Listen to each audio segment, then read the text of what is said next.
Good morning and welcome to Williams Dog Training Company. We're here today with Fred and Peyton, and what we're going to be demonstrating for you today is Peyton's ability to understand and respond to her obedience commands, the corrections and motivations that we use while we're working with her, and the training equipment that we're using. Fred is using a regular 6-foot training leash, and he's going to keep the bulk of that leash folded neatly in his right hand, leaving his left hand free then to give the correction. The correction that we give is a tug and release on the training collar, which is the second piece of equipment that we're using. Peyton has been fitted with her own personal training collar, and we will be sure to show you how to properly put that collar on and use it during your one-on-one lesson. Now, as you can see, Peyton is seated very nicely on Fred's left-hand side, which is where all of our obedience training takes place. The first command that they're going to demonstrate for you is heeling, and heeling is proper walking on a leash. Fred and Peyton take off doing that now, and the command that you're going to give is Peyton heel, and you're going to start walking, and Peyton should fall in line nicely, heeling appropriately at your pace at your left hand side, staying at about your left heel position. She should not be lagging behind on that leash, nor should she be lunging ahead. Also incorporated into the heeling exercise is an automatic sit. There's an example right there. So anytime that you're out walking with Peyton and you stop, she should sit nicely right there at your left heel position. Very nicely done. The next command they're going to demonstrate is the stay command, and the stay command is both a hand and voice command. You're going to use the open flat of your left palm an inch or so in front of her muzzle and the one-word command to stay. You're then going to walk out to the end of your training leash, and Peyton should remain seated throughout the entire command in this position and should not break. You want to make sure that you're practicing this command frequently throughout your day to help build up Peyton's ability to sit and stay for longer periods of time. When you are practicing at home, you want to start at 1 minute for her long sit stay, and you'll increase your time intervals, working up to a total of 3 minutes for your long sit stay.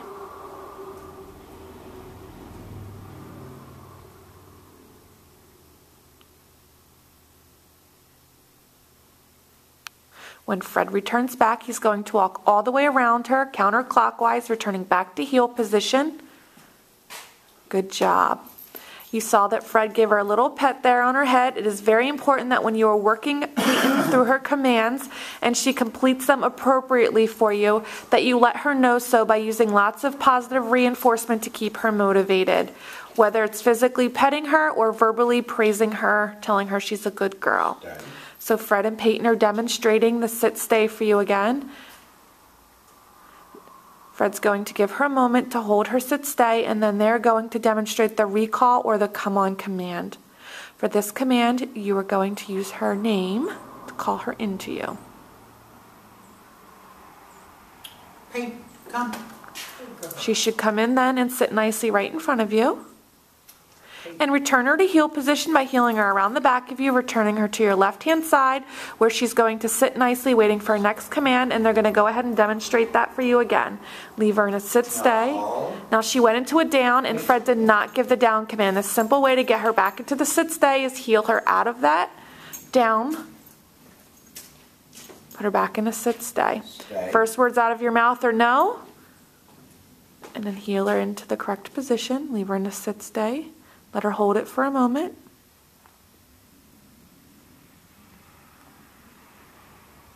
Use her name to call her into you. You can gather that leash up as she comes in. Heel her around the back of you, where she sits nicely. Good girl. Now when Peyton first comes home, you want to make sure that you're practicing your commands with her every day, and you want to practice both indoors as well as outdoors to generalize in both environments. And at first you want to pick an area with no distractions. So that way you and Peyton can get a good feel working through your commands together, and over time slowly increase your amount of distractions into your training sessions. Now this next command they're going to demonstrate is the first of our down commands, and it's the down from a heel position. Again, use the open flat of your left palm, but this time straight down towards the ground, and the one-word command to down. Then give the stay command and walk out to the end of your leash. Now with the long down stay, she should remain laying down in this position and should not break throughout the entire command. Practice this command frequently throughout your day as well to help build up her ability to down stay for longer periods of time. And when you're practicing this at home, start at 3 minutes and increase your time intervals up to 5 minutes. If at any time you're having a hard time having her hold her downstay for 3 minutes, then decrease the amount of time, and again, over time, slowly start to incorporate the amount of time that she holds it. Fred's going to return back, again walking all the way around.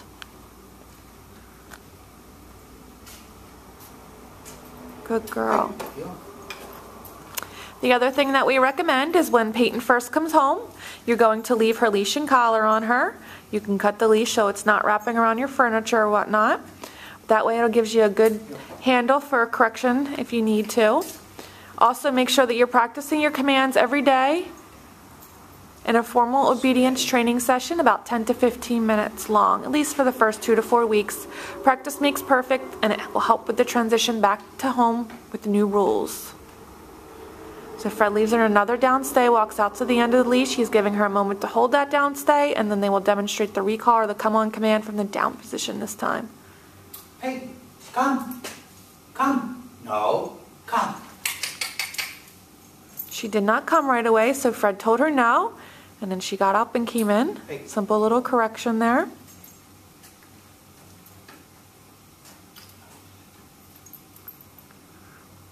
I think there was a small little distraction on the floor there. Now this last command that they're setting up to demonstrate for you is the down from a distance.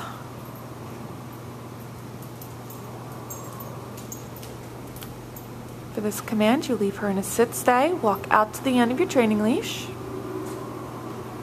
From the end of your training leash, use your right hand to give the down command. No, down. Much better. Now you saw that she did not go down, and Fred repeated the command twice. He told her no, followed through by a correction. It is very important to make sure that she follows through with the command that you give her. Fred returns back. Hey. It's going to heal her out of that.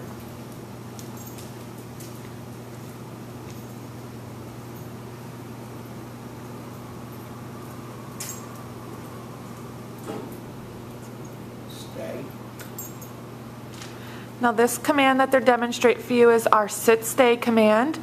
While Fred drops the leash and increases the amount of distance between him and Payton, this command is a little bit more advanced. So this is something that you will be able to practice with Payton down the road in the future.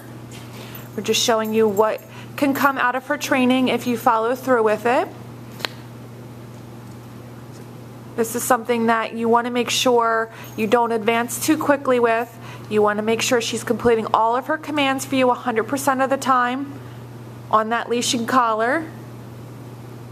When she's constantly holding that sit-stay for you with the collar, then you can advance to dropping the leash and slowly increasing your amount of distance from Payton. So we've demonstrated for you today all the obedience commands that Payton has learned here at school. It's been a pleasure working with Payton, and we thank you again for choosing Williams Dog Training Company as your personal dog trainer.